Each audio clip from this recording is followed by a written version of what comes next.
বেডি মানুষ তো হিংসা হিংসার।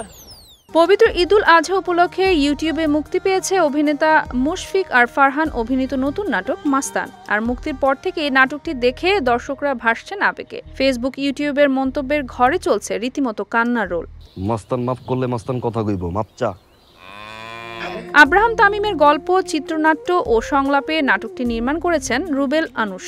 ঈদ উপলক্ষে ১৫ জুন সিএমভির ইউটিউব চ্যানেলে মুক্তি পেয়েছে নাটকটি। মাস্তান মুক্তির পর থেকে দারুণ সাড়া পাচ্ছে এর সংশ্লিষ্টরা। প্রকাশের পর এ পর্যন্ত ১.৭ মিলিয়ন দর্শক দেখে ফেলেছেন নাটকটি। সেই সঙ্গে নাটকটির প্রশংসায় ভাসছেন নেটিজনরা।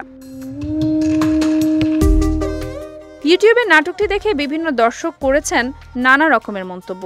এক দর্শক নাটকটির মন্তব্য ঘরে লিখেছেন, অসাধারণ একটি নাটক, সত্যি মন ছুঁয়ে গেল এমন নাটক দেখে।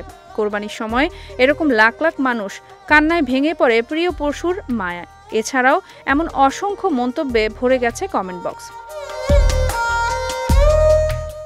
মাস্তান শিরোনামের এই নাটক প্রসঙ্গে অভিনেতা ফারহান বলেন, এটা আমার জন্য গুড ওপেনিং বলা যেতে পারে। এরই মধ্যে ঈদুল আজহার প্রথম কাজটি প্রকাশ পেয়েছে, বেশ ভালো সাড়া পাচ্ছি।